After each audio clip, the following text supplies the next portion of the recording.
Welcome to 7-Minute Disney Tips, where I hopefully 7 minutes at a time, and I'll give you fair warning right now, this one will be much longer than 7 minutes, but well worth it. But hopefully in short videos, I give you a reasonable amount of information because there's a lot of information out there on planning Disney trips, taking a trip to Disney World, Disneyland, a few videos there as well, and Disney Cruise Lines, and hopefully with a little bit more information, a little bit more planning ahead of time, you'll have a more enjoyable trip, and that's really what I'm hoping to do. So, in this particular video, which again, if you're trying to sneak this in for a meeting or before you have to run out the door, this one will be longer than 7 minutes because I want to talk about dining at Magic Kingdom. And as I've said in all of my dining videos, this is not dining reviews. This is not meant to cover everything by any means. I probably won't even mention the dining plan. I've got a whole separate video on that, which is a huge topic. That video probably won't be 7 minutes either. I haven't recorded it yet as I'm recording this one, but that'll be a long one as well, I'm pretty sure, because there's a lot to cover with that. This doesn't cover everything. This is my experience with some of the restaurants in the many years that I've been going to the Magic Kingdom, and some of the places we found that we continue to go back to, that we really like, and some that we tend to avoid because we've either had bad experiences or in one case have just heard bad things for too many years to even have tried it, and whether or not you should do that. I don't like to say go here or go there with any definitiveness because tastes in everything are subjective. Certainly, when it comes to food, taste literally is quite subjective. So for me to say you will or won't like something just is silly. It can't be. I'll tell you what I like. I'll tell you what our family enjoys, and then you can do some research and maybe get a little head start and start with those because you've heard from not just me but maybe others that those are potentially a type of option that would work for your family. So let me just get right into it. First is Be Our Guest, and Be Our Guest is relatively new. It was part of the new Fantasyland expansion. The theming is fantastic. I think the way that they bring out the food for lunch is kind of unique. You order, you get a buzzer, you get your drinks, you go sit down, they find you either through your fast pass or through the buzzer, and they bring you your food. So that's kind of cool, and that's a little bit unique, sort of a hybrid between quick service and sit-down dining, and that's sort of where this fast casual concept has come from with Disney. It's not quick service, but it's not full service sit-down either. It's sort of a hybrid of that. It's really cool. They don't have a huge amount of choices, which is the case in a lot of Disney restaurants. Quite honestly, they don't have a ton of choices. They have probably 6 different things on the menu and some sides and things like that, of course. But the food is typically pretty good. Some will argue with that. Lunch and dinner are distinctly different, unlike a lot of places, and I think they're both excellent. We've done both. There's 3 different separately themed rooms. And if you can sit in the Rose Room, which is really cool, do that. Definitely walk in there if you don't sit in there. That's a lot of fun too. They have drink refill stations during lunch, which everybody always loves. So Be Our Guest is certainly a good option to look into. You will need to get your dining reservations early. They do serve breakfast now. I've never experienced the breakfast, and in general, I don't recommend breakfast in the parks. That morning time, as you've seen in some of my other videos, is just too valuable. Another one I'll mention, and these are in no particular order, maybe alphabetically as I was taking my notes, Casey's Corner. So right at the end of Main Street, tiny little place, right on the corner, but something you definitely want to think about. If you're looking for a quick hot dog, frankly, a really good hot dog, that's worth spending some time in line for.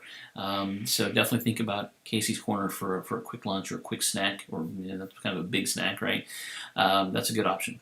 Sort of the absolute opposite of that now is Cinderella's Royal Table. So this is a princess dining meal. It's a character meal, and it is a fantastic experience. It is a very unique experience.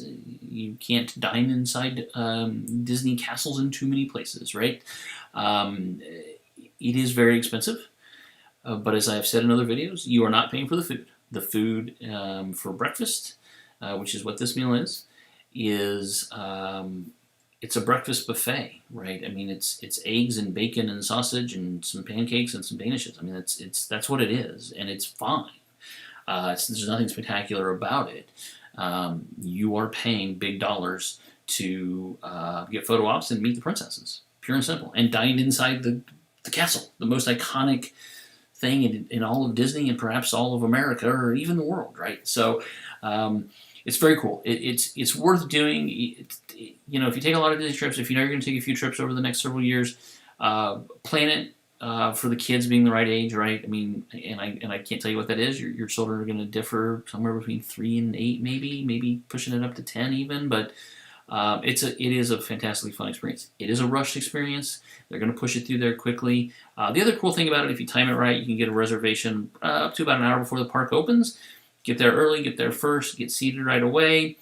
You don't have to rush, and you'll still be done with your meal before the park opens. So you'll actually be able to go out. You won't be able to ride anything, but you'll be, and we've talked about rope drop before, you'll be at the front of rope drop in Fantasyland, which is cool, and that actually has some value to it as well. So. Definitely recommend Cinderella's Royal Table, but it is expensive, be warned. But if you have kids that love princesses, it's a must-do, in my opinion, at least once. Columbia Harbor House. This is, in my opinion, the family's opinion, absolutely one of the best quick service options at Disney World. It really is. You probably better like seafood. They do have some non-seafood options, but for the most part, this is seafood. It's largely fried seafood. They do have salmon, which is salmon in the theme park. The expectation should be pretty low. This is not bad. It is on the pricier side, although most quick service sort of fall in the same range. And this is on the upper end of that range for sure, depending on what you order, for sure. But they have some shrimp. They have a lobster roll, and again, I hate to mention specifics because things change, so don't get mad at me if it's gone for some reason. But I don't think the lobster roll is going anywhere because it's really, really good. So Columbia Harbor House is a great choice. It gets crowded. All these places do. You got to time it right or have some patience. They have the mobile ordering at Columbia Harbor House as well. They might have it at Casey's Corner, and I think Be Our Guest even has an order ahead. You do have to have reservations at Be Our Guest, but you can order ahead once you have your reservation. Columbia Harbor House is quick service, so no reservations, but they do have the mobile ordering. I don't talk a ton about that as I make these videos in summer of 2019. It's relatively new. Still some kinks getting worked out, but I think that's a good option. Look into that on your Google My Experience app on your phone. So literally on the other side of the park, almost straight across the other side of the park, Cosmic Rays is in Tomorrowland. It's one of the few options in Tomorrowland. And Cosmic Rays is, and I've mentioned this I think on every individual parks video, Cosmic Rays is sort of the quintessential quick service dining experience at Disney, right? It's good food. There's nothing spectacular about it. It's typically not going to be terrible, right? It's going to be average. It's sort of averagely priced, which is to say, again, I hate to mention these because the prices keep inching up, but $40-45 in the neighborhood for a family of 4. Looking at $8 to $12 for entree, and you're looking at hamburgers and chicken sandwiches and pulled pork sandwiches, sort of the typical stuff that's at all the quick service restaurants. But this is pretty good. They've also got a little show that goes on down. If you sit down low, there's a little show that the kids will really enjoy, and it's kind of cool. It's just something a little bit different. It's not very big. It needs to be bigger. We've actually sat on the floor at Cosmic Rays to eat before, so it can get crowded, it can get crazy, and that's no fun. So try to, as I've said in a lot of these videos, try to find some fringe meal times to dine at these places. I'm going to mention the Crystal Palace, which is again down on Main Street, at the end of Main Street, around the corner actually from Casey's Corner, and it is a character meal for dinner.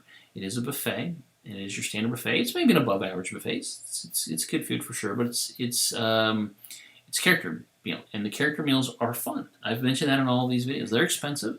Know you're paying for the characters. Know you're paying to get some great photos, or at least some good photos with your kids and all of the characters in a pretty short order amount of time. They come to you. It really is a lot of fun. Reservations, they don't get snapped up on the first day, but don't wait too long to make these reservations. And it's dining in the Magic Kingdom. It's got to view the castle out the windows, especially if you get a good seat right up there by the windows. So it's a fun experience. It really is. It's high end for sure, but it's worth it. Especially again, depending on the age of your kids, if they really are into characters, this is a good way to get some of the main characters that are out there. And it's typically Pooh and Friends. Again, don't hold me to specifics. Double check those things, but Pooh and Friends is what it's been for quite a long time. Liberty Tree Tavern is another one that I'm going to mention. It's family style dining, and it's home style food. It's It's like turkey and mashed potatoes and gravy. It's kind of a Thanksgiving dinner. We think of it, our family kind of refers to it as, hey, can we go to the Thanksgiving dinner place, right? It's sort of Thanksgiving dinner year round. Honestly, for us, it's a little bit heavy. A lot of times we're there in the summer and it's hot and you don't feel like eating this type of meal, to be perfectly honest. But if you do, especially when you get some of the cool seasons, it is very good. I say this all the time. Food's expensive at Disney. It just is. It's overpriced. This is a little bit on the overpriced side of overpriced, in my opinion. But check out the menu, see for yourself. It's another good option. I'm going to mention two here that sort of go together, and I'm not even going to necessarily comment on the quality of the food, but I'm going to bring up kind of an interesting point here. So there's a place called the Lunching Pad that is over in Tomorrowland, and then there's the Diamond Horseshoe that's over sort of in between Frontierland and the path to Fantasyland. It's called the Diamond Horseshoe. Maybe I already mentioned that. If one or two of those are open, because they're not open all the time, they're open seasonally. If one or two of them is open while you're there, you know it's busy. If both of them are open, you're probably there during Christmas week. So I'm not going to comment much on them. The Lunching Pad is quintessential, sort of standard quick service fare that's largely average and mediocre. I think the Diamond Horseshoe is a little bit of a level above that. It's got it's a nice place to sit down. It's got some nice theming. It's not huge, but it's worth a look if it happens to be open. The problem is sometimes you don't know if those are going to be open until you're actually there, which makes it tough to plan for. All right. I'm going to try to keep this at least under 17. How about that? Not 7, but we'll go 17 with this one, we're pushing that already. So Pecos Bills, again, sort of the quintessential quick service, but it's got a little bit of difference. You get some nachos over there. You get a little bit of different things. They've got this toppings bar, which a lot of people like.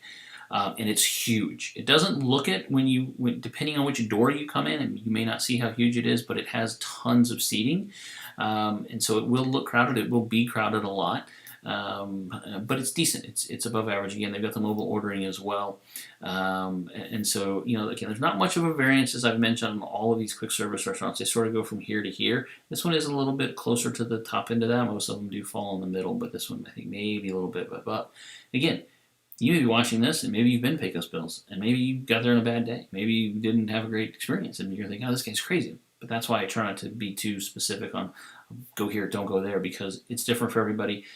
And frankly, we've been to many places where we've had a great experience, gone back and had not such a great experience. And this next one is a good segue. I didn't plan it like that, but it works out well. Pinocchio Village House, right next to Small World. Really cool to sit in there and watch the Small World boats go by. I will admit that is very cool. My wife can't stand this place. We don't go there anymore because multiple times. It's super convenient right in Fantasyland. If you can grab one of those tables right by the overlook for Small World, it's really cool. We've just too many times had lousy food there. They've changed the menu a lot, and I pointed that out with, I think, ABC Commissary over at Hollywood Studios was my example of this. As frequently as they're changing the menu, there's a reason for that. It hasn't been very good. So I'm not going to talk about the specifics of what's on the menu right now because it's likely to change depending on when you watch this video. Don't completely dismiss it just because of me. Like with any of things, do your own research. But that's going to be one that we haven't had much luck there. I'll leave it at that. The Plaza Ice Cream Parlor, and I will end with that one. So let me come back to that one because I'm going to end with that one. Tony's Town Square. It's an Italian restaurant. It's right on Town Square in the Magic Kingdom. Cool. What a great place to dine. I love Italian food. I love spaghetti. So why wouldn't I be there? Why wouldn't I go there? I've never been. Dozens of trips to the Magic Kingdom. Never been to Tony's Town Square restaurant. Why? I've mentioned this with a few other places. It consistently has bad reviews. Too many bad reviews. Not all bad reviews. No place does. It's Disney, and most of what they do very well. But too often, every time I check again, Tony's Town Square gets bad reviews. So I would encourage you to do your own research, but just know that for us, we have been scared off by those reviews for many years now. So maybe don't let that happen to you. Maybe give it a try. But the problem I have with that is it's going to be a $100 plus meal for a family of 4, right? I've heard their sauce described as watered down ketchup. That's brutal, right? That's pretty bad, and that's by somebody who has a lot of experience in dining at Disney. So just too many bad experiences in reviews from what I've seen and heard. I've not experienced it myself, to be perfectly fair, but just be forewarned on that one.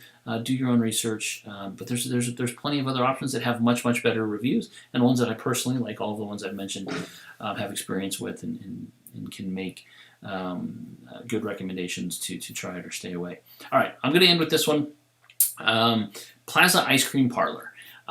It gets busy, but we love the Plaza Ice Cream Parlor.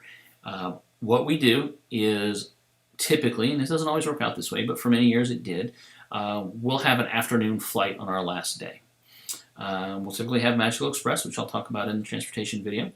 And so we'll have, say, a 3 or 4 o'clock flight, which will mean like a noon or 1 departure from the hotel. So I'll drag everybody out of bed super early in the morning, get all of our luggage off to Bell Services, and we'll head to Magic Kingdom for our last day. I always like to make Magic Kingdom first park and last park. Sometimes the touring plan doesn't make sense for that to be the first park, but the last park, we're getting there early in the morning, and early in the morning solves a lot of those problems with crowd levels. And so we'll go and we'll do one last half day at Magic Kingdom, and we will end it with ice cream from the Plaza Ice Cream Parlor. We'll get it, whatever particular thing we love, and we'll typically sit outside because that's the only place you can't sit. I think there's a few chairs inside, but outside is typically where you're going to sit. It's right at the end of Main Street. You sit in one of the tables there with a view of the Magic Kingdom. I'm even getting a little bit choked up thinking about it because it's a fantastic way to end a Disney trip. It really is. Then you sort of have to run down Main Street and get back to the hotel and get to the bus, and now it's no fun because you're going home and the trip is over. But that's a great way to end your trip. So, a bit of advice there, something cool to do. The Plaza Ice Cream Parlor on a last half day at the Magic Kingdom is well worth it. So, not 7 minutes this time. I apologize, and didn't cover a lot. Like, I covered a little bit, really. There's a lot to do. Like I've said before, dining is a big part of your experience. It's a big part of your trip. Just be prepared to do some research. Don't hesitate to get in touch with me if you want more help, if you want some more advice on any of this or anything else that maybe I didn't mention. So, more than enough for now. Always remember, when you do it well, planning is part of the fun. Thanks for watching. Thank you.